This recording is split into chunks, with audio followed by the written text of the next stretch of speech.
Hello बच्चा party. मैं प्रशांत पाठक आप सबका फिर से स्वागत करता हूं रोशन साह स्टडी पॉइंट पे।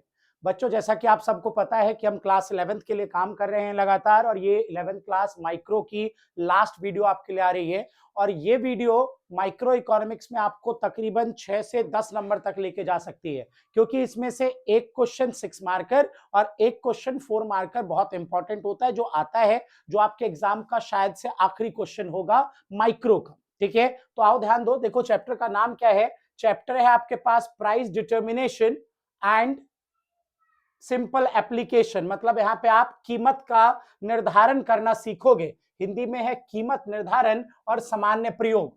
बच्चों, मैं आपको साफ करूं कि यहाँ पे जो आप प्राइस डिसाइड करना सीखोगे, जो कीमत का निर्धारण करना सीखोगे, वो सीखोगे पूर्ण प्रतियोगिता बाजार में, परफेक्ट कंपटीशन मार्केट में। जैसा कि आप सबको पता है कि परफेक्ट कंपटीशन मार्केट एक इमेजिनरी मार्केट है, काल्पनिक बाजार है। मतलब कि सिंपल बेसिस पे होता है ये मार्केट, और वास्तविकता में ये होता नहीं है। तो उस मार्केट में आप देखोगे कि प्राइस डिटर्मिनेशन कैसे होता है, और इसके अलावा कुछ सामान्य प्रयोग भी देखोगे। सामान्य प्रयोग, सिंपल एप्लीकेशन, जिसमें दो चीजें आप पढ़ोगे, एक न्यूनतम कीमत और दूसरा उच्चतम कीमत। ठीक है, तो चलो स्टार्ट करते हैं, देखते हैं कि किस तरीके से प्राइस का डिटर्मिनेशन, कीमत का निर्धारण पूर्ण प्रतियोगिता बाजार में किया जाता है।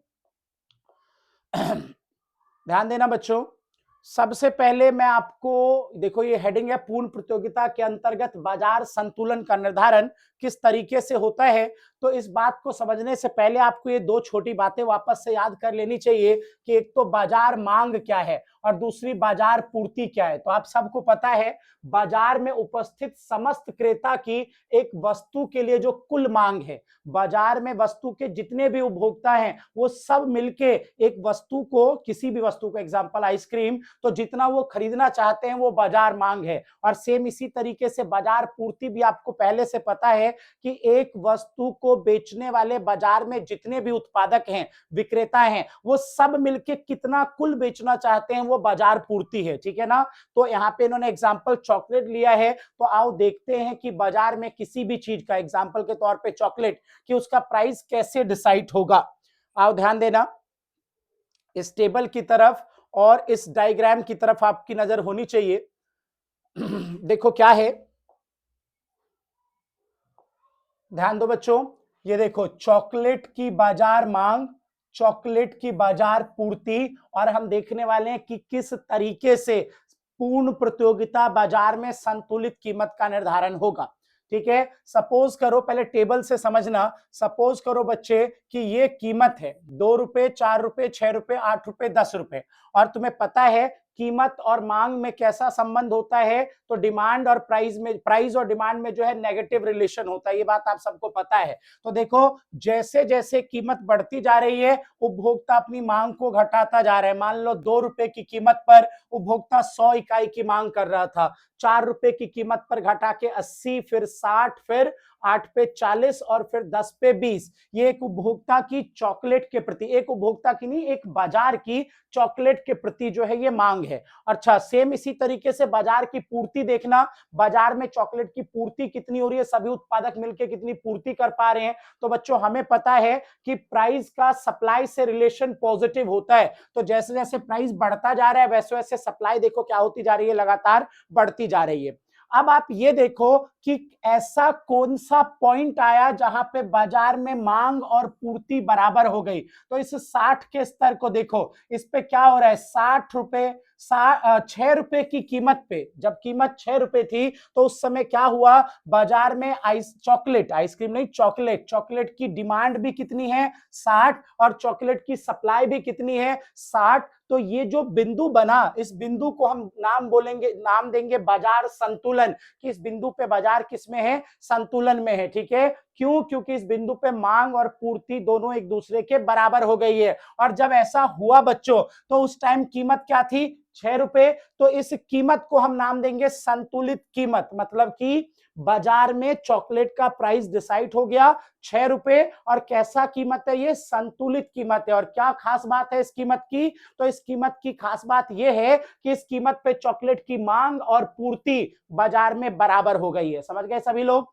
तो बाजार संतुलन तब होगा जब बाजार में वस्तु की मांग और पूर्ति बराबर होगी, और जिस कीमत पर बराबर होगी, किस कीमत पे हुआ है, 6 रुपए पे, तो उस कीमत को क्या बोलेंगे, संतुलित कीमत बोलेंगे। और उस टाइम मात्रा कितनी थी, तो मांग और पूर्ति दोनों 60-60 थी, तो संतुलित मात्रा कितनी है, 60। तो ये टेबुलर एग्जांपल था बच्चे, तालिका के रूप में मैंने आपको दिखाया कि बाजार संतुलन कब होता है। अब यहाँ पे दो छोटी बातें और देख लो बच्चा, फिर ग्राफ से भी देखेंगे इसको। इन 2 पॉइंट पे ध्यान दो, इन दोनों जगहों पे क्या है, मांग ज्यादा है पूर्ति कम है, तो इस स्थिति को हमने अतिरेक मांग बोला है। और उससे नीचे, संतुलन से नीचे देखो, पूर्ति ज्यादा है और मांग कम है, तो इसको हमने अतिरेक पूर्ति बोला है। उम्मीद करता हूं कि ये बात ठीक है आप सबको। और अब इसी कहानी को मैं आपको ग्राफ पे भी दिखाने वाला हूं, देखना बच्चों।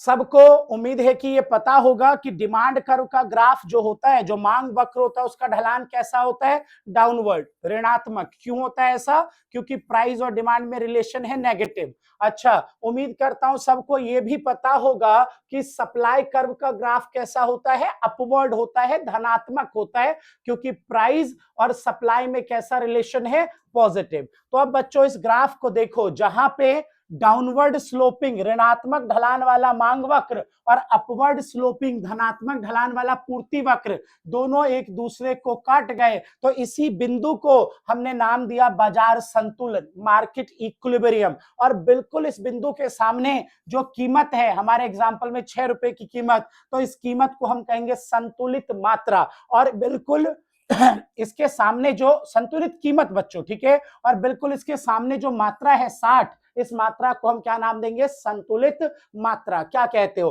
ग्राफ में सबको ठीक है। बिंदु ई जहां पे मांग पूर्ति काट रहे हैं वो बाजार संतुलन है, ई के सामने जो कीमत है 6 रुपए वो संतुलित कीमत है, और जो सामने मात्रा है 60 वो क्या है, संतुलित मात्रा है। ठीक है, अब बच्चा ये वाला पूरा एरिया देख रहे हो ना, क्या है यहाँ पे बच्चों, यहाँ पे सप्लाई बड़ा है डिमांड से, तो इस पूरे एरिया को क्या बोलते हैं, अतिरेक पूर्ति। और ये वाला पूरा एरिया देख रहे हो, यहाँ पे क्या है, यहाँ डिमांड बड़ा है सप्लाई से, तो इसको क्या बोलते हैं, अतिरेक मांग। ठीक है, उम्मीद करता हूं यहां तक सबको ठीक है। आओ अलग से अतिरेक पूर्ति और अतिरेक मांग के बारे में आपको और दिखाता हूं मैं। ये देखो बच्चों, अतिरेक मांग और अतिरेक पूर्ति। सबसे पहले आप ये वाला ग्राफ देखो अतिरेक मांग के लिए।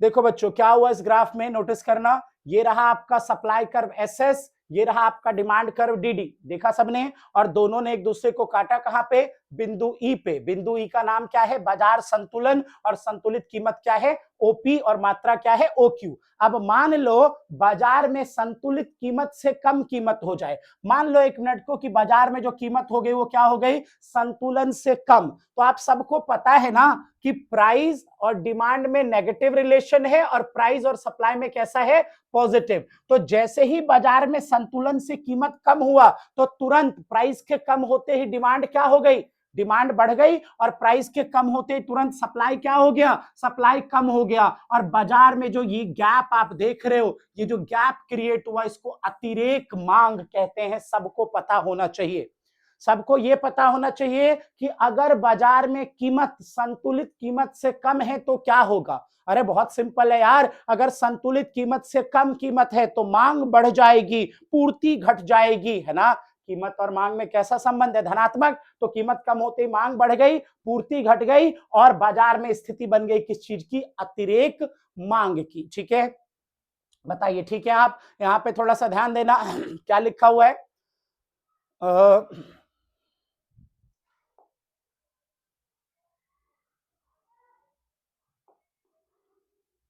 देखना थोड़ा, देखो क्या लिखा है, डेफिनेशन की तरफ सबसे पहले ध्यान देना। लिखा है अतिरेक मांग से अभिप्राय उस स्थिति से होता है जब प्रचलित बाजार कीमत पर मांगी गई मात्रा पूर्ति की जाने वाली मात्रा से अधिक हो जाए। ठीक है, देख लो जरा क्या हुआ हमारे इस एग्जाम्पल में, मात्रा क्या थी, संतुलित मात्रा OQ थी, कीमत क्या थी, संतुलित OP, और जैसे ही हमने कीमत को OP2 किया, हमने बाजार कीमत को संतुलन से कम OP2 किया तो मांगी गई मात्रा बढ़ के OQ1 हो गई, और जो मांगी गई मात्रा और पूर्ति की गई मात्रा कम होके OQ2 बन गई, तो बाजार में अतिरेक मांग की स्थिति उत्पन्न हो गई। इस पॉइंट पे ध्यान दो बच्चों, ये 1 मार्कर क्वेश्चन बनता है कि अगर बाजार में मांग अतिरेक होगा, अगर बाजार में मांग अधिक होगी तो प्रतियोगिता किसके बीच होगी। देखो सबको पता होना चाहिए कि अगर डिमांड ज्यादा है सप्लाई से, मांग ज्यादा है और पूर्ति कम है, तो प्रतियोगिता किसके बीच होगी। सीधी बात, मांग करने वाले लोगों के बीच होगी। डिमांड कौन करता है, कंज्यूमर करता है ना, तो प्रतियोगिता किसके बीच होगी, कंज्यूमर। अरे खुद सोचो ना, अगर ऐसा हो जाए कि भाई दुकानदार ने समोसे बनाए 10 और आज समोसे खरीदने ग्राहक आ गए 50, तो हर ग्राहक की क्या कोशिश होगी कि पहले मुझे मिल जाए। तो मतलब प्रतियोगिता उपभोक्ताओं में, ग्राहकों में, कंज्यूमर्स में कंपटीशन होना शुरू हो जाएगा। देखो क्या लिखा है, Q1 से Q2 अतिरेक मांग, देख रहे हो अतिरेक मांग Q, ये पूरा ठीक है। अतिरेक मांग के कारण क्रेताओं के बीच प्रतियोगिता होगी, उपभोक्ता के बीच प्रतियोगिता होगी, और क्या होता है बच्चों, प्रारंभ हो जाएगी, क्योंकि प्रत्येक क्रेता वस्तु को प्राप्त करना चाहेगा। ठीक है, फिर तुम्हें पता होना चाहिए कि क्रेता अपनी मांग को पूरा करने के लिए ऊंची कीमत, सबको पता होना चाहिए जब क्रेता में प्रतियोगिता होगी तो क्या होगा, वो ऊंची कीमत देने के लिए तैयार हो जाएंगे। ठीक है, और देने के लिए तैयार हो जाएंगे, जिसके कारण कीमत फिर से, ऊंची कीमत फिर से कीमत क्या होने लगेगी, बढ़ने लगेगी, और कीमत में वृद्धि के कारण, मांग के नियम के कारण बाजार मांग गिरेगी और पूर्ति जो है वो बढ़ेगी, और दोबारा संतुलन वहीं पे जाके बन जाएगा। बताओ ठीक हो, क्या हुआ, जैसे बाजार में कीमत कम हुई, ठीक है, तो मांग क्या हो गई, बढ़ गई, सप्लाई क्या हो गई, कम, मांग बाजार में क्या बन गया, मांग अतिरेक बन गया, एक्सेस डिमांड बन गया। एक्सेस डिमांड ने कंपटीशन करवा दिया किसके बीच, क्रेता लड़े तो कीमत क्या हो गई, कीमत बढ़ गई तो क्या हुआ, कीमत के बढ़ने से डिमांड जो ज्यादा था वो फिर घट गया, और सप्लाई दोबारा बढ़ गया, और दोबारा संतुलन उसी बिंदु पे जाके बन गया। तो याद रखिए पूरी कहानी, बताइए ठीक है। आपसे पूछा जाएगा कि बताओ अगर बाजार में अतिरेक मांग है, पहले तो बताओ अतिरेक मांग क्या है। एक ऐसी स्थिति जब मांग ज्यादा है बाजार में, पूर्ति कम है। ठीक है, अगर अतिरेक मांग है तो किस में प्रतियोगिता होगी, उपभोक्ताओं में प्रतियोगिता होगी, कंज्यूमर में प्रतियोगिता होने से क्या होगा, कीमत बढ़ेगी, कीमत बढ़ने से क्या होगा, मांग में फिर से संकुचन होगा और पूर्ति में विस्तार, और दोबारा उसी बिंदु पर जाके संतुलन फिर बन जाएगा। ठीक है, सेम इसी तरीके से आपको ध्यान देना चाहिए अतिरेक पूर्ति पे, ज्यादा कुछ बोलना नहीं मुझे, सीधा आप ग्राफ पे देखो, अतिरेक पूर्ति का ग्राफ देखो आप सीधा, ये रहा आपका एक्सेस, ये रहा आपका एक्सेस सप्लाई का ग्राफ, ये देखो ये रहा supply curve SS, demand curve DD. ठीक है, supply curve SS, demand curve DD, जहां दोनों काटेंगे बिंदु ई पे वो संतुलन है, ओपी संतुलित कीमत, ओक्यू संतुलित मात्रा। अब क्या होता है, अगर कभी बाजार में कीमत संतुलित कीमत से ज्यादा हो जाए तो क्या होगा, बताओ बच्चों। अगर कीमत संतुलित कीमत से ज्यादा हो गया तो पूर्ति बढ़ जाएगी और मांग बाजार में घट जाएगी, मींस कि बाजार में सिचुएशन, स्थिति बन जाएगी किस चीज की, अतिरेक पूर्ति की। देख रहे हो आप ये सारा, ये अतिरेक पूर्ति हो गया। ठीक है, ग्राफ बना लोगे अतिरेक पूर्ति का। ठीक है, और अब आपको पता होना चाहिए कि अगर अतिरेक पूर्ति हो गई तो प्रतियोगिता किसके बीच होगी, कौन करता है पूर्ति, उत्पादक, बेचने वाला, तो विक्रेताओं के बीच प्रतियोगिता होगी। और याद रखो जब विक्रेता लड़ते हैं, बेचने वाला जब कोशिश करेगा, सप्लाई ज्यादा है, डिमांड कम है, बेचने वाले ज्यादा आए, खरीदने वाले आए नहीं, तो क्या होगा, सेलर लड़ेंगे, और सेलर लड़ेंगे तो क्या होगा, जो प्राइस हाई था वो प्राइस क्या हो जाएगा, गिर जाएगा, और प्राइस जब गिरेगा तो खुद ब खुद सप्लाई दोबारा कम हो जाएगा और डिमांड ज्यादा हो जाएगा, और संतुलन दोबारा जिस बिंदु पर था उसी पर जाके फिर से संतुलन बन जाएगा। बताओ ठीक हो आप सभी, समझ में आया सबको जो मैं कह रहा हूं, ठीक है। तो देखो पढ़ लेते हैं इसको, क्या लिखा हुआ है देखो एक बार, अतिरेक पूर्ति से अभिप्राय उस स्थिति से होता है जब प्रचलित बाजार कीमत पर पूर्ति की जाने वाली मात्रा मांगे जाने वाली मात्रा से अधिक हो। ठीक है, चित्र में कह रहा है कि देखो भाई, जैसे ही हमने कीमत को, पहले कीमत ओपी थी, सब कुछ बहुत बढ़िया था, और जैसे ही कीमत को बढ़ाया हमने, है ना, जैसे ही कीमत को बढ़ाया तो क्या हुआ, तब बाजार पूर्ति OQ1 और बाजार मांग OQ2 हो गया। कीमत के बढ़ते ही पूर्ति OQ1 और मांग OQ2 हो गई, और क्या स्थिति बन गई, अतिरेक पूर्ति की स्थिति बन गई। ठीक है, फिर क्या कह रहे हैं कि अतिरेक पूर्ति के कारण विक्रेताओं के बीच प्रतियोगिता होगी। फिर क्या कह रहे हैं, जब विक्रेता लड़ेंगे तो कीमत कम हो जाएगी, और कीमत के कम होने के कारण दोबारा से पूर्ति दोबारा से कम होगी, मांग बढ़ेगा, और दोबारा से संतुलन कहां स्थापित हो जाएगा, उसी बिंदु पर जिस बिंदु पर संतुलन था, अतिरेक पूर्ति समाप्त हो जाएगी। बोलो ठीक हो, ठीक हो। चलो आगे चलें। चलिए,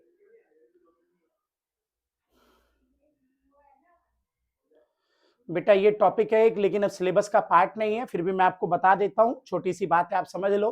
क्या है अर्थक्षम उद्योग, क्या होता है, वाइबल इकोनॉमी इंडस्ट्री किसे कहते हैं। देखो बेटा, अगर कोई इंडस्ट्री ऐसी है, कोई उद्योग ऐसा है जिसका डिमांड और सप्लाई दोनों एक दूसरे को काट रहे हैं, और काट कहां रहे हैं, पॉजिटिव एक्सिस में। पता है ना आपको, ये पॉजिटिव वाई है, ये नेगेटिव वाई है। अगर इधर डिमांड सप्लाई काट रहे हैं तो इसे अर्थक्षम उद्योग कहते हैं। ठीक है, और ऐसे इसका एक अपोजिट वर्ड है, इसका एक अपोजिट वर्ड है, ये देखो, गैर गैर अर्थक्षम उद्योग। ये क्या है, अगर डिमांड सप्लाई एक दूसरे को काट रहे हैं, लेकिन पॉजिटिव वाई और पॉजिटिव एक्स में नहीं काट रहे, इधर कहीं जाके डिमांड सप्लाई एक दूसरे को काटेंगे। ठीक है, बाहर, इधर से बाहर जाके, मतलब ये जो आपका पॉजिटिव वाई है और पॉजिटिव एक्स है, इसमें ना काट के कहीं बाहर काटेंगे, तो इसे गैर अर्थक्षम उद्योग कहते हैं। लेकिन हमारे सिलेबस का पार्ट नहीं है, आपको सुनने की कोई जरूरत नहीं है इसको। ठीक है, बस मैंने आपको ऐसे ही बता दिया थोड़ा सा। अब आओ बच्चे, बहुत इंपॉर्टेंट टॉपिक है, यहां से एक क्वेश्चन आपका 6 नंबर का बनेगा, बाजार संतुलन पर मांग और पूर्ति के परिवर्तन का प्रभाव। जरा समझने की कोशिश करना कि मांग संतुलन, बाजार संतुलन बनाया किसने। ये रहा पूर्ति वक्र, ये रहा मांग वक्र, जहां दोनों एक दूसरे को काट देते हैं वहां पे बन जाता है आपके बाजार का संतुलन। सही कह रहा हूं मैं, जहां मांग पूर्ति काटेंगे वहां बाजार संतुलन बन जाएगा। अब आप मुझे बताओ कि क्या हमेशा मांग और पूर्ति स्थिर रहेगा। सबको पता होना चाहिए कि मांग और पूर्ति क्या है, मांग और पूर्ति है क्या, हमेशा ये वेरी होता रहता है, बदलता रहता है, परिवर्तनशील है।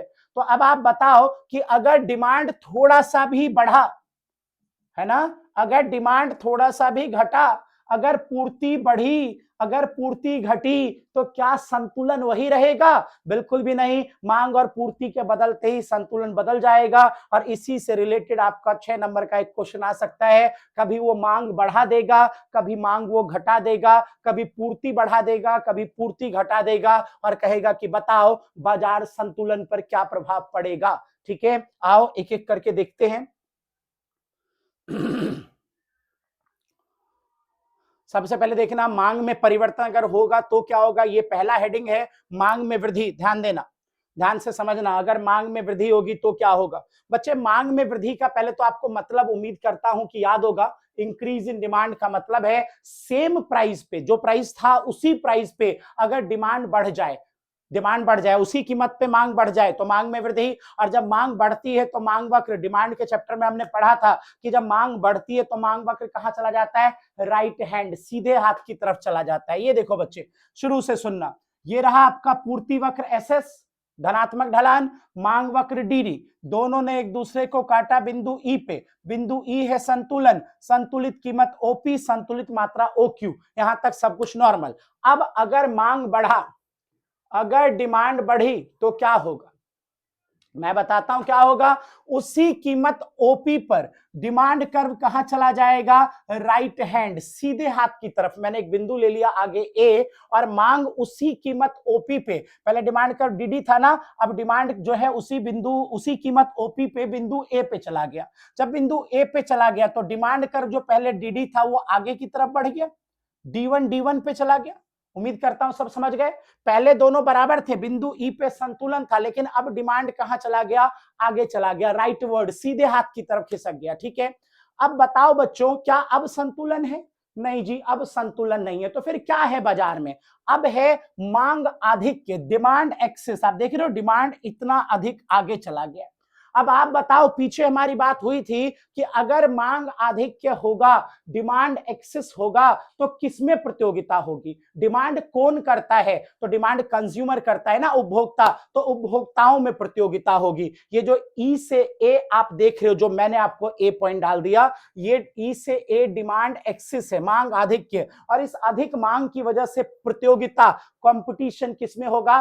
कंज्यूमर में। आप सबकी मुझसे पीछे बात हो गई कि अगर कंज्यूमर में कंपटीशन होता है तो प्राइस क्या हो जाता है? बढ़ जाता है। अगर किसी चीज को खरीदने वाले कंज्यूमर ज्यादा है, डिमांड ज्यादा है और सप्लाई कम है, तो उस चीज की कीमत क्या होती है? बढ़ जाती है। तो नतीजा क्या होगा बच्चों?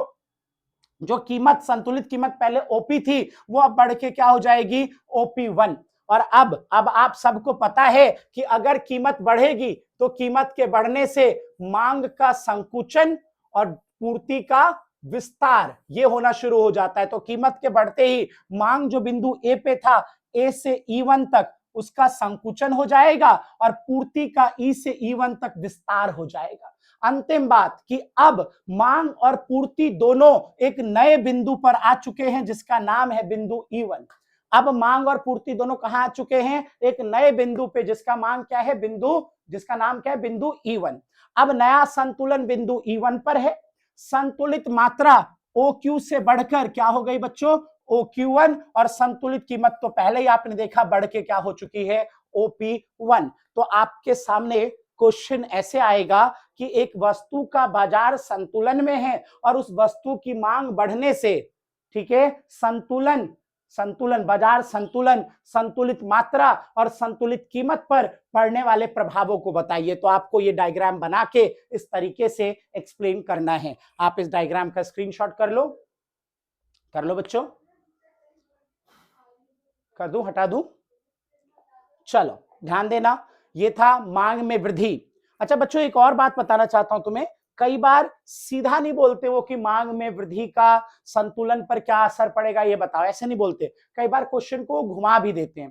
कहते हैं एक वस्तु का बाजार संतुलन में है, ठीक है, और उस वस्तु को, और सामान्य वस्तु है, वो नॉर्मल गुड्स है, उस वस्तु को खरीदने वाले उपभोक्ता की आय बढ़ गई, तो इस बात का बाजार संतुलन पे क्या असर पड़ेगा? अब आप बताओ, अगर सामान्य वस्तु है, नॉर्मल गुड्स है, और इनकम मतलब आय बढ़ गई, तो क्या होगा? उपभोक्ता मांग को क्या करेगा? बढ़ा देगा। तो आप डिमांड का राइट वर्ड शिफ्ट करके एक्सप्लेन कर दोगे, ठीक है। चलो सेम ऐसे बच्चों, ये डायग्राम देखो। अब मांग में कमी, इस बार क्या हुआ? मांग वक्र DD, पूर्ति वक्र SS बिंदु E पर काट रहे हैं। ये बिंदु क्या है? ये बिंदु है बाजार संतुलन, संतुलित कीमत OP, संतुलित मात्रा OQ, ठीक है यहां तक। अब क्या हुआ? मांग में कमी है ना, मतलब उसी कीमत पर मांग कम हो जाएगी। सबको पता है ना, मांग में कमी मतलब मांग वक्र किधर जाएगा? ये ना डिमांड कर्व, कमी मतलब लेफ्ट वर्ड, उल्टे हाथ की तरफ। तो जैसे ही मांग वक्र उल्टे हाथ की तरफ आया, मैं इसके नाम दे देता हूं, बिंदु E से A तक आ गया, तो मांग वक्र DD से खिसक के उल्टे हाथ की तरफ D2 पे आ गया। अब ये क्या है? देखो जरा बच्चों ध्यान देना, मांग पूर्ति बराबर थी और मांग घट गई, तो ये क्या है? किस चीज का एक्सेस है? पूर्ति आधिक्य है। डिमांड सप्लाई बराबर है और डिमांड फिर कम हो गया, तो फिर क्या अधिक है? तो पूर्ति अधिक है। तो जैसे ही डिमांड कम हुआ तो ये स्थिति, ये देख रहे हो आप, ये इतना, ये पूर्ति आधिक्य है। अब आप बताओ, अब आप कहानी बनाओ, अगर पूर्ति आधिक्य है तो क्या होगा? प्रतियोगिता होगी। किसके बीच? कौन करता है पूर्ति? पूर्ति उत्पादक करता है, उत्पादक में, विक्रेताओं में प्रतियोगिता होगी। आप बताओ, अगर विक्रेता में प्रतियोगिता होगी क्योंकि पूर्ति ज्यादा है, तो क्या होगा? तो कीमत गिरनी शुरू हो जाएगी। इस कीमत जो OP थी वो गिरनी शुरू हो जाएगी OP2 तक। और अब आप बताओ, अगर कीमत गिरेगी तो अब मांग का क्या होगा? विस्तार। पूर्ति का क्या होगा? संकुचन, है ना। देखो मांग कहां पे है? A पे, तो A से E1 तक विस्तार और पूर्ति का S से E1 तक संकुचन। तो अब मांग और पूर्ति दोनों कहां आ चुके हैं? नए बिंदु पे। क्या है नए बिंदु का नाम? E2, है ना। नया संतुलन E2 पे है। संतुलित कीमत घट के OP2 और संतुलित मात्रा घट के OQ2, ठीक है। तो ये क्या था आपका? मांग में वृद्धि और मांग में कमी का संतुलन पर प्रभाव।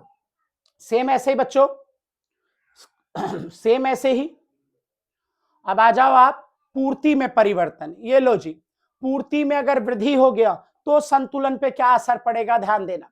बहुत सिंपल ना। अब आप कहानी खुद बनाना शुरू करो। देखो चलो एक काम करते हैं, मैं आपको ग्राफ बना के दिखाता हूं पूर्ति में वृद्धि का।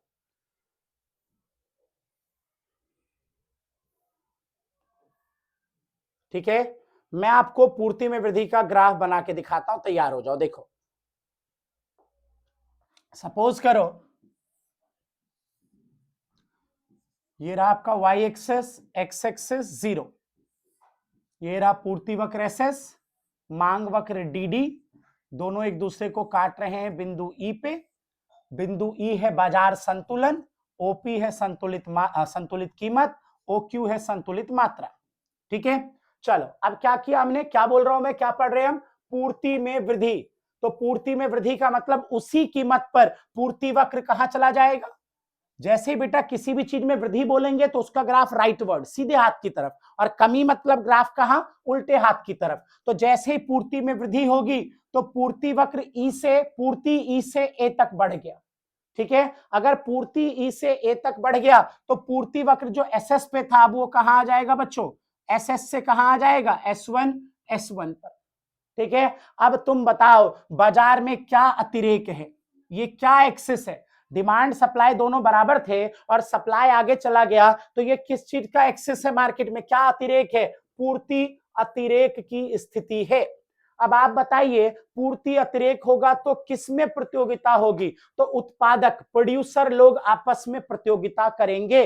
अब आप बताइए अगर उत्पादक विक्रेता, अगर विक्रेताओं में प्रतियोगिता होगी तो कीमत पर क्या असर पड़ेगा, आप बताओ। जो कीमत पहले ज्यादा थी, है ना, जब विक्रेता लड़ते हैं, बेचने वाले लड़ते हैं, तो वो कोशिश करते हैं पहले मेरा माल बिक जाए, और मेरा बिक जाए तो इसके लिए वो कीमत क्या कर देते हैं, कम कर देते हैं, है ना। तो विक्रेताओं में प्रतियोगिता होने से कीमत क्या हो जाएगी, कम हो जाएगी। अब आप बताओ अगर कीमत कम हो जाएगी तो आप जानते हो ना कीमत के कम होने से मांग का क्या होता है, कीमत के कम होने से मांग बढ़ जाती है ना। तो मांग में क्या हो जाएगा, मांग में हो जाएगा विस्तार, है ना। और कीमत के कम होने से पूर्ति में क्या होगा, तो कीमत के कम होने से पूर्ति में हो जाएगा संकुचन। और अब मांग और पूर्ति दोनों कहां आ चुके हैं, बिंदु ई पर। तो नया संतुलन बिंदु E1 पर है, पुराना ई पे था, नया संतुलन E1 पर है। संतुलित कीमत ओपी से घट के OP1 हो चुका है और संतुलित मात्रा OQ से बढ़ के OQ1 हो चुका है। समझ गए। तो अगर पूर्ति में वृद्धि होगी तो कैसे बनेगा, श्रृंखला प्रभाव भी बोलते हैं इसे कुछ लोग, चेन इफेक्ट, श्रृंखला प्रभाव, कि अगर पूर्ति में वृद्धि हुई तो बाजार पर क्या क्या क्या क्या प्रभाव पड़े, तो ये प्रभाव पड़े। कर लो स्क्रीनशॉट। रोशन बाबू आपको आ रहे हैं, सही में मस्त। चलो इसके बाद अब इस पे ध्यान देना बेटा, ये देखो पूर्ति में कमी। ठीक है, अब मैं ग्राफ बना के दिखाऊं या समझ गए, चलो एक और बना के दिखाता हूं तुम्हें। देखो पूर्ति में कमी होगा तो किस तरीके से ग्राफ बनेगा, जैसे कि चौथा ग्राफ हो जाएगा ये, मांग में वृद्धि, मांग में कमी, पूर्ति में कमी, पूर्ति में वृद्धि, है ना। अगर पूर्ति में कमी होगी तो क्या होगा, देखो y एक्सेस, x एक्सेस 0, ये है आपका पूर्ति वक्र SS और ये है आपका मांग वक्र DD, दोनों काट रहे हैं बिंदु E पे। बिंदु E बाजार संतुलन है, OP संतुलित कीमत और OQ संतुलित मात्रा। क्या इतनी बात ठीक है बेटा। जैसे ही मैं कहूं कमी तो तुम समझ लो उल्टे हाथ की तरफ भागना है। मैंने कहा पूर्ति में कमी तो पूर्ति वक्र कहां जाएगा, उल्टे हाथ की तरफ। ये लो भाई बिंदु एक ए ले लेते, बिंदु ए, पूर्ति में कमी कर दी हमने, बिंदु ए पे चले गए हम। ठीक है, बिंदु ए पे चले गए तो पूर्ति वक्र जो SS था वो उल्टे हाथ की तरफ अब S1 पे चला जाएगा। अब आप बताओ जैसे ही पूर्ति में कमी हुआ बाजार में क्या अधिक है, ये देखो मांग और पूर्ति बराबर। चल रोशन बताओ भैया, मांग पूर्ति बराबर, पूर्ति में कमी हो गई तो बाजार में क्या अतिरेक है, हाँ तो बाजार में क्या अतिरेक है, मांग पूर्ति बराबर थी, पूर्ति कम हो गई तो बाजार में क्या अतिरेक है, मांग अतिरेक है। देखो रोशन समझ गया, मांग अतिरेक है। चलो रोशन बाबू ये बताओ कि बाजार में अगर मांग अधिक हो जाए तो किसमें प्रतियोगिता होगी, कौन मार पिटाई करने पे आ जाएगा, बेचने वाला कि खरीदने वाला, खरीदने वाला। देखो समझ गया वो कि मांग अतिरेक है तो देखा आपने क्या हुआ ना, मांग पूर्ति बराबर थी, पूर्ति कम हो गई तो मांग ज्यादा दिख रही है, मांग अतिरेक तो प्रतियोगिता किसमें, खरीदने वालों में। और जब खरीदने वाले लड़ेंगे, जब खरीदने वाले लड़ेंगे, कोरोना में ऑक्सीजन खरीदने वाले लड़ रहे थे, तो क्या हुआ, कीमत पे क्या असर पड़ेगा, कीमत बढ़ेगी। देखा, रोशन को पूरी को आती है ना। कीमत क्या हो जाएगा, कीमत बढ़ जाएगी। और अब आप बताओ, कीमत के बढ़ने से मांग का क्या होगा, कीमत बढ़ गई, कीमत के बढ़ने से मांग का क्या होगा, मांग का होगा संकुचन, है ना। कीमत बढ़ी तो अब मांग घटेगी, और पूर्ति का क्या होगा, विस्तार। और अब नया संतुलन कहां बनेगा, नया संतुलन E1 पर, संतुलित मात्रा कम होकर OQ0 और संतुलित कीमत बढ़कर OP1। बताइए, ठीक है, कर लीजिए स्क्रीनशॉट इसका। ये है पूर्ति में कमी का ग्राफ। 4 ग्राफ आपने पढ़े, 4 नहीं पूरे 5 ग्राफ आपने पढ़ लिए अभी तक। मैं आपको सारे दिखाता हूं एक साथ, देखो।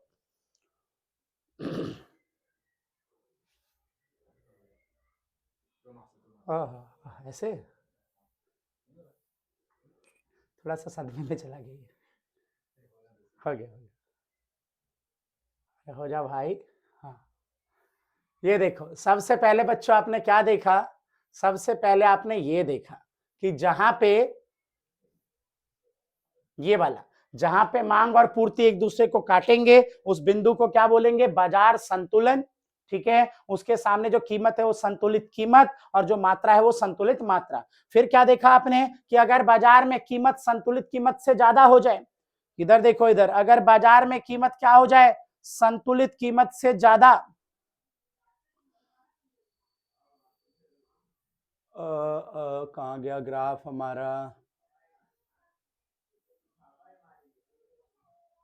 हाँ ये रहा। अगर बाजार में कीमत संतुलित कीमत से ज्यादा हो जाए तो क्या होगा, बाजार में अतिरेक पूर्ति बन जाएगी, है ना। और अतिरेक पूर्ति में प्रतियोगिता किसमें होगी, तो प्रतियोगिता होगी बेचने वालों में। और जब बेचने वालों में प्रतियोगिता होगी तो कीमत क्या होगी, कीमत घटेगी। अगर बाजार में कीमत संतुलित कीमत से कम हो जाए, ये वाला संतुलित कीमत से कम, तो फिर बाजार में क्या होगा, अतिरेक मांग बन जाएगी। अतिरेक मांग में उपभोक्ताओं में प्रतियोगिता, और उपभोक्ताओं में प्रतियोगिता तो कीमत दोबारा बढ़ जाएगी। फिर इसके अलावा और क्या देखा आपने, आपने देखा अगर मांग बढ़े तो क्या होगा, ये देखो,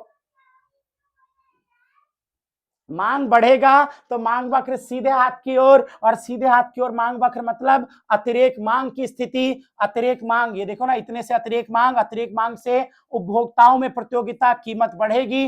पूर्ति का, कीमत के बढ़ने से पूर्ति का संकुचन, मांग का विस्तार, नया संतुलन ऊपर की तरफ, संतुलित कीमत जो है वो भी बढ़ गई, और संतुलित मात्रा भी क्या हो गई, बढ़ गई। इसके अलावा फिर क्या देखा आपने, इसके बाद आपने देखा मांग में कमी। अगर मांग में कमी हो जाए तो क्या होगा, मांग में कमी हो जाए तो पूर्ति ज्यादा हो गई, बेचने वालों में प्रतियोगिता, कीमत घटेगी। कीमत के घटने से दोबारा से मांग का विस्तार, पूर्ति का संकुचन, नया बिंदु E1 पे, और संतुलित मात्रा कम और संतुलित कीमत भी कम। सेम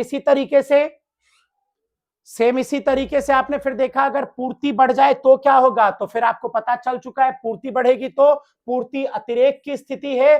पूर्ति अतिरेक मतलब बेचने वालों में प्रतियोगिता, बेचने वालों में प्रतियोगिता तो कीमत घटेगी, कीमत के घटने से कीमत भी घट गई, और नया संतुलन E1 पे, और मात्रा बढ़ गई। ठीक है, और लास्ट तो अभी आपने मुझसे सुना ही था, लास्ट क्या था, अगर पूर्ति में कमी हो जाए तो क्या होगा। अब बच्चों देखो क्या हेडिंग है, अगर क्या हो, अगर मांग और पूर्ति दोनों में परिवर्तन, वो भी कैसे, मांग और पूर्ति दोनों में परिवर्तन, वो भी कैसे, तो एक बार में। अभी तक क्या हो रहा था, या तो मांग बदल रही थी या पूर्ति बदल रही थी। अब क्या है, दोनों बदलेंगे, और वो भी एक साथ बदलेंगे। देखो, सबसे पहला, मांग और पूर्ति में वृद्धि, वो भी बराबर। बच्चों यार तुम बताओ, तुम सोच के बोलो, अगर मांग, अच्छा क्या है, दोनों में पहले कमी उठा लिया हमने, मांग और पूर्ति दोनों में कमी, हाँ जी पहले कमी ले लिया हमने। देखो, मांग और पूर्ति दोनों में कमी, और वो भी कैसी कमी, तो दोनों में बराबर कमी। ध्यान देना, अगर ये देखो, ये था प्रारंभिक मांग वक्र DD, प्रारंभिक पूर्ति वक्र SS, और दोनों ने एक दूसरे को कहां पे काट रखा था बच्चों, बिंदु E पे। अब दोनों कम हो रहे हैं, कम हो रहे हैं मतलब बताओ, सीधे हाथ की तरफ जाऊं या उल्टे हाथ की तरफ आऊं, तो उल्टे हाथ की तरफ आना है। और कितने कम हो रहे हैं, क्या हेडिंग हमने उठाया है, मांग और पूर्ति दोनों में बराबर कमी। तो दोनों उल्टे हाथ की तरफ आएंगे, पीछे आएंगे और एक ही बिंदु पे आएंगे। देखो बिंदु E1, मांग जो DD पे था वो D1 D1 पे चला गया पीछे होके, और पूर्ति जो SS पे था वो भी पीछे उल्टे हाथ की तरफ S1 S1 पे आ गया। अब आप मुझे बताओ बाजार में अतिरेक क्या है?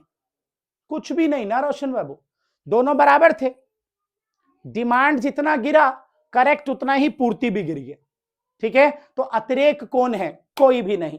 जब अतिरेक कोई नहीं है तो प्रतियोगिता किसमें होगी? किसी में भी नहीं। जब प्रतियोगिता नहीं होगी तो कीमत पे क्या असर पड़ेगा? कुछ भी नहीं, कीमत जो थी वही रह जाएगी। बस नया संतुलन पीछे की तरफ चला जाएगा और मात्रा जो है वो क्या हो जाएगी बच्चों? मात्रा कम हो जाएगी।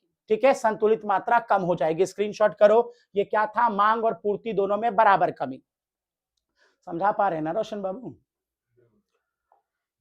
अगला देखो क्या है बच्चों, मांग में कमी और पूर्ति में कमी, दोनों में कमी। लेकिन देखो क्या लिखा है, मांग में कमी और पूर्ति में कमी। लेकिन मांग में कमी कितनी? थोड़ी ज्यादा। और पूर्ति में कमी कितनी? थोड़ी कम। चलो एक काम करते हैं, मैं आपको इसका ग्राफ बना के समझाता हूं, जरा ध्यान देना, थोड़ा सा समझना, ध्यान देना बच्चों।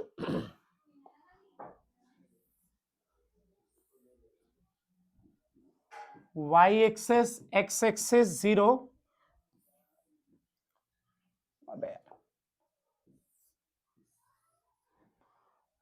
y एक्सेस x एक्सेस 0, पूर्ति वक्र SS और मांग वक्र DD, दोनों ने एक दूसरे को काटा कहां पे? पॉइंट E पे।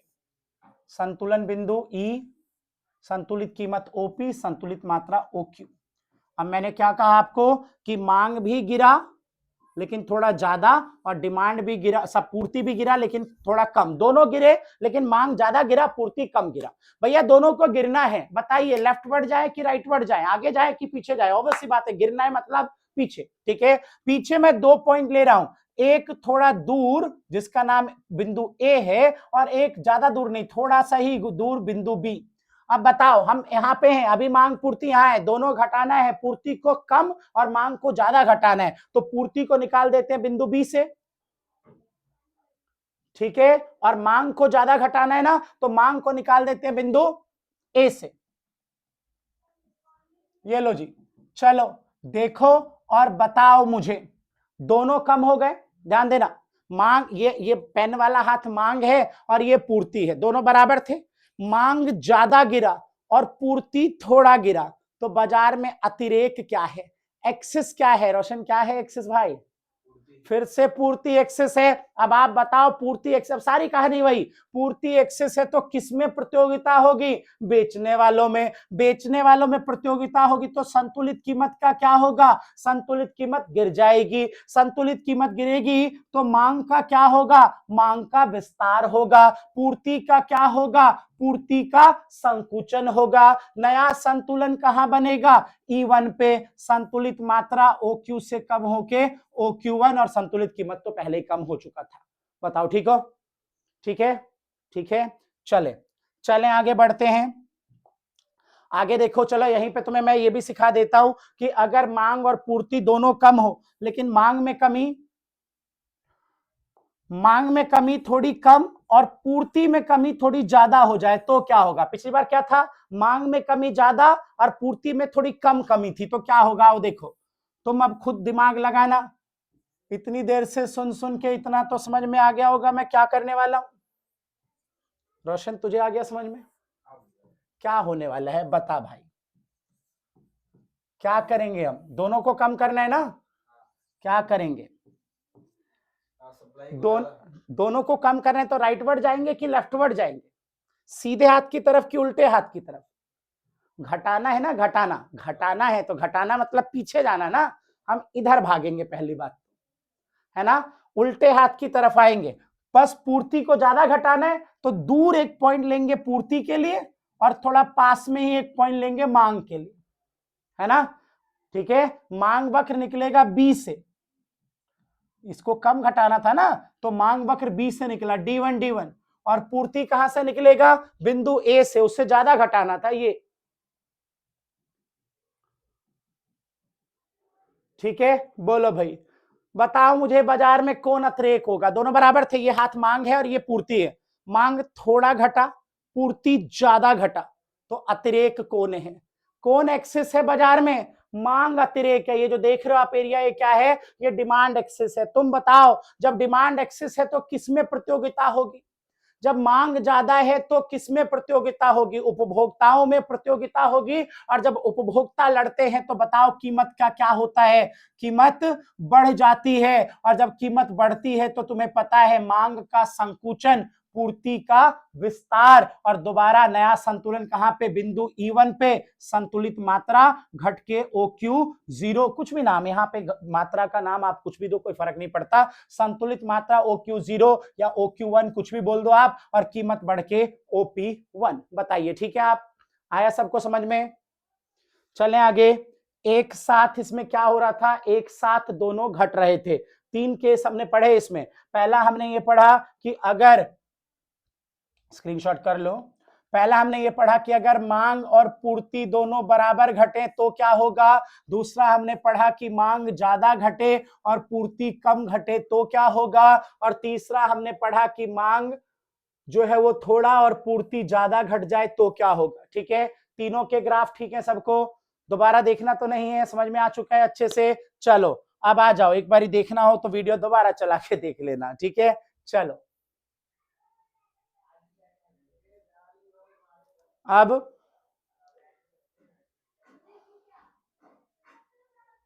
देखो बेटा, दोनों, अब क्या है आपके पास? दोनों मांग और पूर्ति दोनों में क्या? दोनों में वृद्धि। अब दोनों में वृद्धि तो फिर कितने केस बनेंगे?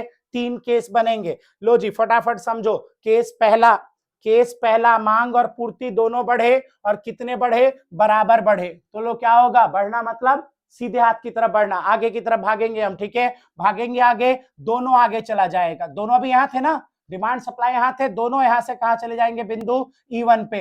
बाजार में कौन एक्सेस है? कोई भी नहीं, बस संतुलन E से E1 पर, और संतुलित मात्रा बढ़ जाएगी। आओ दिखाई देता हूं, एक बार मैं बना के भी दिखा देता हूं ताकि और कॉन्फिडेंस बढ़े तुम्हारा। पूर्ति मांग, ठीक है, बिंदु ई पे संतुलन, संतुलित कीमत P, संतुलित मात्रा Q। क्या हुआ? क्या हुआ? दोनों बढ़े, और कितने बढ़े? बराबर। तो हमने आगे एक बिंदु लिया A, इस A से निकलेगा डिमांड D1, इस A से निकलेगा पूर्ति S1। कौन अतिरिक्त है? कोई नहीं, क्योंकि दोनों बराबर हैं। तो बस क्या होगा? कोई प्रतियोगिता नहीं, कुछ नहीं, कीमत पे कोई प्रभाव नहीं, बस संतुलन E से A और संतुलित मात्रा OQ से OQ1, बस मात्र इतना होगा। ठीक है, कर लो स्क्रीनशॉट। उसके बाद इस पे आ जाओ। देखो क्या है इसमें? मांग और पूर्ति दोनों बढ़े, लेकिन देखो क्या लिखा है? मांग में वृद्धि थोड़ी सी ज्यादा है, किससे? पूर्ति में वृद्धि से। लगा लो खुद ही दिमाग। देखो क्या होगा? दोनों बढ़े लेकिन डिमांड थोड़ा ज्यादा बढ़ा है। Y axis, x axis 0, supply SS, demand DD, संतुलन बिंदु ई पे, कीमत OP, मात्रा OQ। देखो दोनों को बढ़ाना है। ये बिंदु A जो थोड़ा ज्यादा दूर लिया हमने, और ये बिंदु B जो हमने थोड़ा पास में लिया। किसको ज्यादा बढ़ाना है? मांग को ना। तो मांग बिंदु A से पास होगा, ठीक है, D1, और पूर्ति कहां से जाएगा? बिंदु B से S1। ठीक है, बताओ कौन एक्सेस है? मांग ज्यादा आगे चला गया ना, तो कौन एक्सेस है? मांग आधिक्य है। मांग आधिक्य है तो बाजार में क्या होगा? उपभोक्ताओं में प्रतियोगिता, कीमत क्या हो जाएगी? कीमत बढ़ जाएगी। कीमत के बढ़ने से मांग का संकुचन, पूर्ति का विस्तार, नया बिंदु E1 पे, संतुलित मात्रा बढ़ जाएगी, और संतुलित कीमत तो पहले ही बढ़ चुकी है। देखा आपने? देखा सबने? डिमांड थोड़ा ज्यादा बढ़ा दिया और सप्लाई कम, तो यहाँ पे काट के यहाँ पे जो है नया संतुलन बन रहा है, मात्रा बढ़ रही है और कीमत भी जो है वो भी बढ़ रही है। बोलो ठीक हो? चलो अगले पे आओ। अगला देखो क्या है? मांग में वृद्धि थोड़ी कम और पूर्ति में वृद्धि थोड़ी ज्यादा। चलो इसका भी ग्राफ देख लो एक बारी, मैं ही बना देता हूं, आपको ज्यादा क्लियर होगा।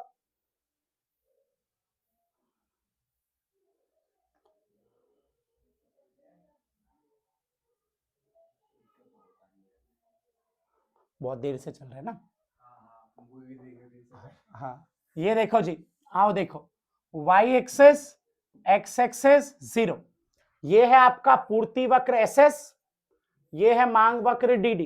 क्या करना है बच्चों बताओ, दोनों को बढ़ाना है ना, मात्रा कीमत दोनों को बढ़ाना है और पूर्ति को ज्यादा बढ़ाना था ना इस बार। ये देखो अगर पूर्ति को ज्यादा बढ़ाना है तो पूर्ति वक्र बिंदु ए पे बहुत आगे चला गया S1 S1 और मांग वक्र थोड़ा सा ही आगे गया, ये देखो बिंदु बी पे, ठीक है D1 D1। बाजार में कौन अतिरेक है तुम खुद बता दो, दोनों बराबर थे, मांग थोड़ा सा बढ़ा और पूर्ति बहुत ज्यादा बढ़ गया, तो अतिरेक कौन है, पूर्ति अतिरेक है। प्रतियोगिता किसमें होगी, बेचने वालों में। जब वो लड़ेंगे तो कीमत का क्या होगा, कीमत घटेगी, कीमत घटेगी तो क्या होगा, मांग का विस्तार, पूर्ति का संकुचन, नया बिंदु E1 पर मात्रा OQ से बढ़ के OQ1 और कीमत जो है वो घट चुकी है, पहले ही आपको मैं बोल चुका हूं। ठीक है, कर लो इसको स्क्रीनशॉट। ये 6 केस में से कोई ना कोई एक केस एग्जाम में आ सकता है, ये बहुत इंपॉर्टेंट टॉपिक है।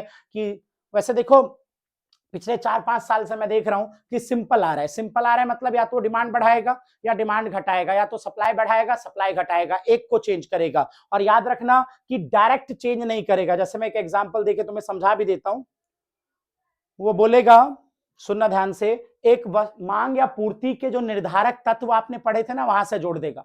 वो कहेगा एक वस्तु का बाजार संतुलन में है और उस वस्तु को बनाने की तकनीक अच्छी आ चुकी है, उत्पादक अच्छी तकनीक ले आया, तो बताओ बाजार संतुलन पर क्या असर पड़ेगा। अब आप देखो, अगर बाजार संतुलन में है तो क्या है, मांग वक्र डीडी, पूर्ति वक्र SS, संतुलन बिंदु ई पे, कीमत ओपी, मात्रा OQ। ठीक है, अगर बाजार संतुलन है और उसके बाद तकनीक अच्छी आ गई, तो आप सबको पता है कि अच्छी तकनीक आने से हम ज्यादा बना पाएंगे, है ना, हम ज्यादा बना पाएंगे तो हमारी पूर्ति क्या हो जाएगी, बढ़ जाएगी। इस बात को आपको लिख देना है कि अच्छी तकनीक हमारे उत्पादन की गति को बढ़ा देगी और बाजार में वस्तु की पूर्ति क्या हो जाएगी बच्चों, बढ़ जाएगी। और अब आपका क्वेश्चन नॉर्मल हो गया कि अगर पूर्ति बढ़ेगी तो पूर्ति वक्र, है ना, ई से पूर्ति ई से ए तक चला जाएगा और पूर्ति वक्र SS से कहां चला जाएगा आपका,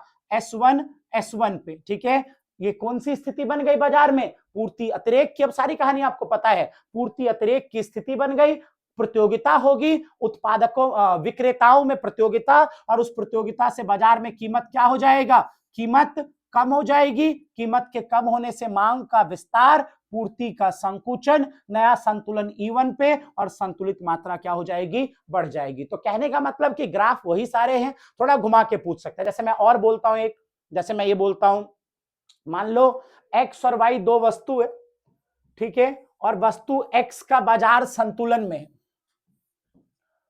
और X और Y दोनों प्रतिस्थापक वस्तु है। उम्मीद करता हूं सबको याद होगा प्रतिस्थापक वस्तु किसे कहते हैं, जिनका एक दूसरे के स्थान पर उपयोग किया जा सकता है। तो X और Y दो वस्तु है, दोनों एक दूसरे के प्रतिस्थापक हैं। X का वस्तु का बाजार संतुलन में है और Y की कीमत घट गई। अब आप बताओ, अगर Y की कीमत घट गई तो क्या होगा, दोनों प्रतिस्थापक है ना, तो बाजार में X की डिमांड क्या हो जाएगी, X की डिमांड घट जाएगी। तो X की डिमांड घटने का यहाँ पे आपको चेन इफेक्ट बताना पड़ेगा। सारी बातें आपको पता है कि घटेगा तो लेफ्टवर्ड शिफ्ट होगा और सारी कहानी अब आपको पता है। ठीक है, तो बच्चों इस पे ध्यान देना। अब दो टॉपिक और है, उसको फटाफट देख लो आप, और दोनों में से कोई ना कोई एक टॉपिक जो मैं अब दो आपको पढ़ाने वाला हूं, उसमें से कोई ना कोई एक आपके एग्जाम में 4 नंबर का पक्का आएगा, 100% आएगा, ध्यान देना।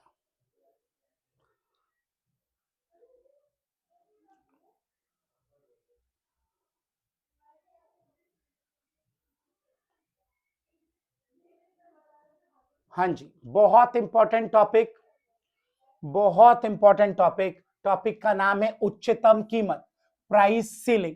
ठीक है, कई लोग इसको मैक्सिमम प्राइस सीलिंग भी बोल देते हैं, उच्चतम कीमत। ठीक है, क्या होता है जरा ध्यान से समझना। देखो क्या लिखा है, सरकार आवश्यक वस्तु जैसे गेहूं, चीनी, तेल आदि की कीमतों को नियंत्रित करने में एक महत्वपूर्ण भूमिका निभाती है। वैसे तो चीजों की कीमत कैसे डिसाइड होती है, डिमांड और सप्लाई से, लेकिन अगर आवश्यक वस्तु है तो उसका कीमत निर्धारण करने में सरकार की महत्वपूर्ण भूमिका होती है, विशेषकर तब जब मांग और पूर्ति के स्वतंत्र कार्य करने से इस वस्तु की कीमत गरीब व्यक्तियों के लिए बहुत ऊंची हो गई है। कभी कभी क्या होता है कि मांग और पूर्ति से जो कीमत डिसाइड हुआ वो बहुत हाई है। मान लो गेहूं का कीमत डिसाइड हो गया 100 रुपए किलो, तो बहुत ज्यादा है ना, तो इस केस में सरकार क्या करेगी, हस्तक्षेप करेगी। ठीक है, देखो क्या है, उच्चतम कीमत से अभिप्राय एक वस्तु की अधिकतम कीमत को संतुलित कीमत से कम स्तर पर तय करने से होता है। ये देखो,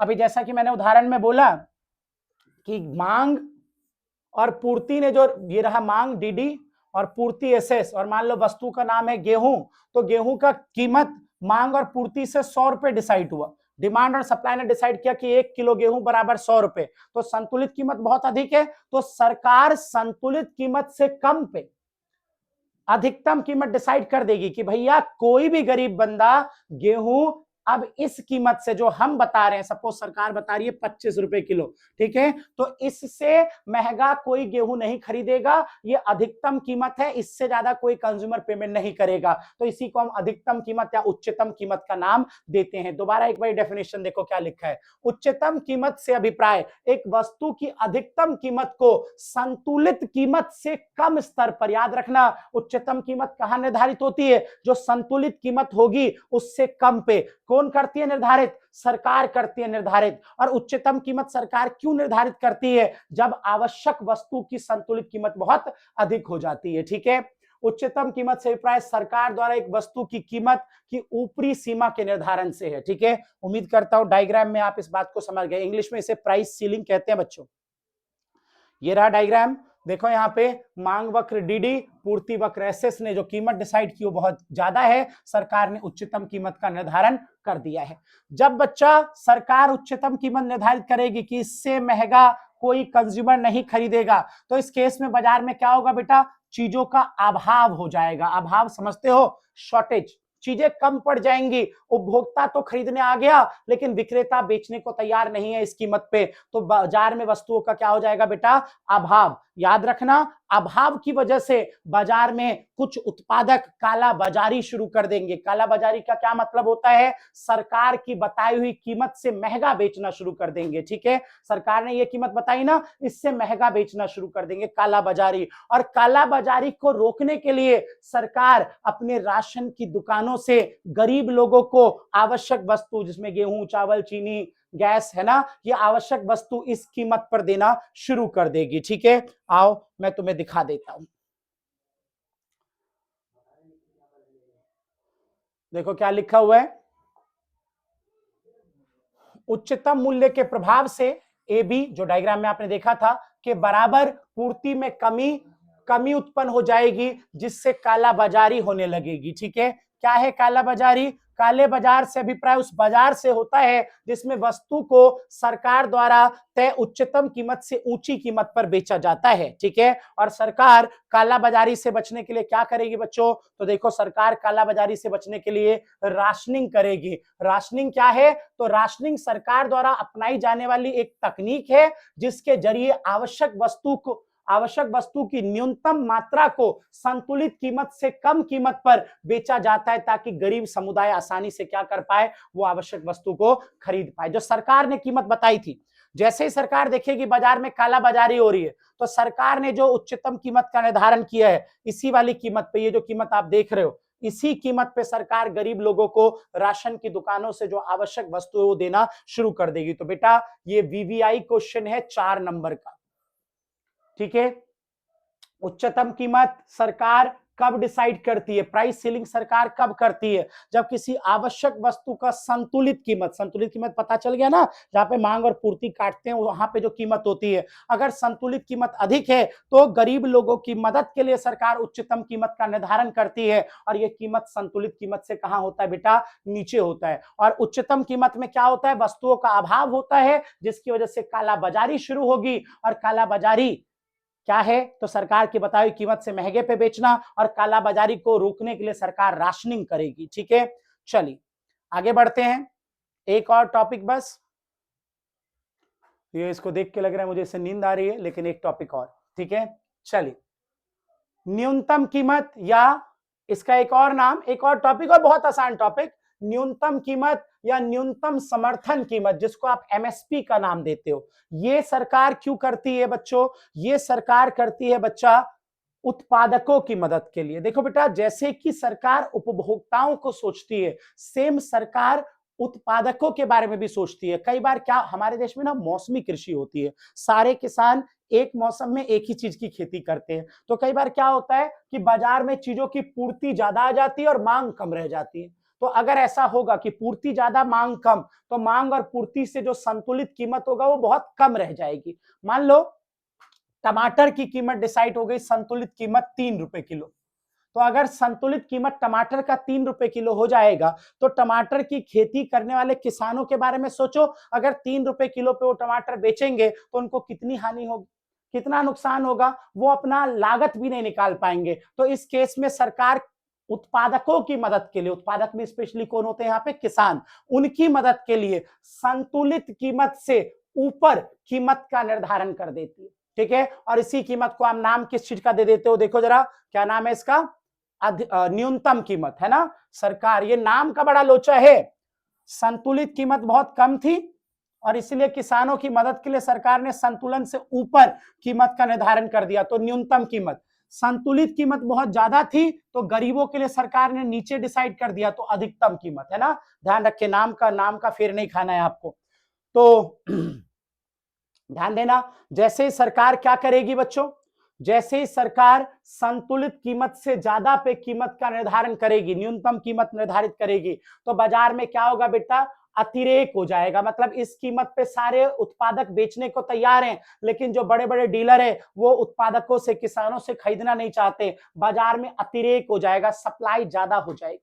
फिर किसान रोता हुआ पहुंचा कि सरकार सरकार, तूने कीमत बताई थी, हम उस पे बेचने गए लेकिन किसी ने खरीदा ही नहीं। तो सरकार कहती है परेशान मत हो, हमारा एक डिपार्टमेंट है FCI, FCI, food corporation of India, भारतीय खाद्यान्न निगम।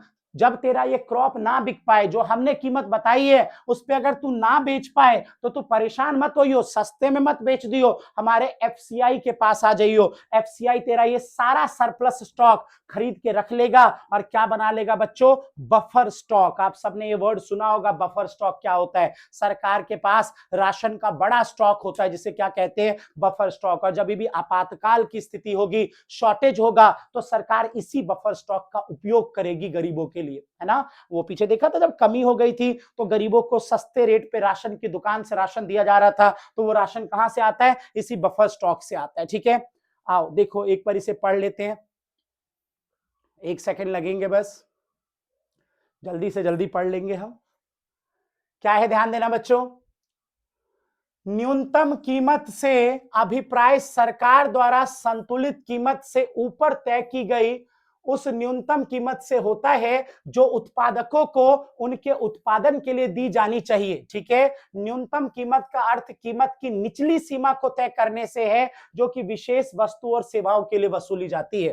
ठीक है, और उदाहरण के लिए उन्होंने बताया कि न्यूनतम कीमत की आवश्यकता तब उत्पन्न होती है जब सरकार को लगता है कि संतुलित कीमत उत्पादकों के लिए बहुत कम है। ठीक है, जब सरकार को लगता है कि संतुलित कीमत क्या है, बहुत कम है। ठीक है, इन्होंने एग्जांपल दिया है कि न्यूनतम कीमत तय किए जाने के सबसे परिचित उदाहरण है कृषि समर्थन कीमत, जिसे आप एमएसपी बोलते हो।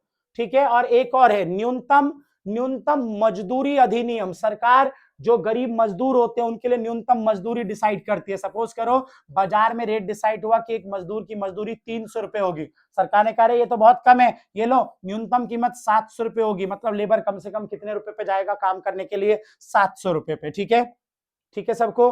और क्या होगा न्यूनतम कीमत से, जैसा कि मैंने आपको यहाँ पे बताया कि न्यूनतम कीमत से बाजार में क्या होगा,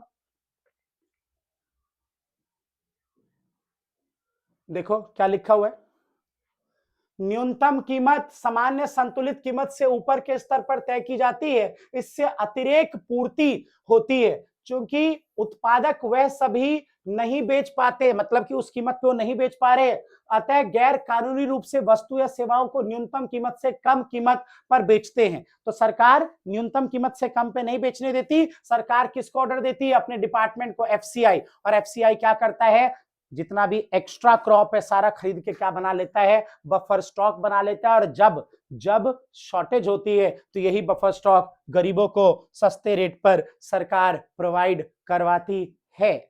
बताओ बच्चों, सबको समझ में आया। बाकी बहुत जल्दी हम आप लोगों के लिए क्या लाने वाले भाई रोशन? इंपॉर्टेंट क्वेश्चन आंसर, है ना?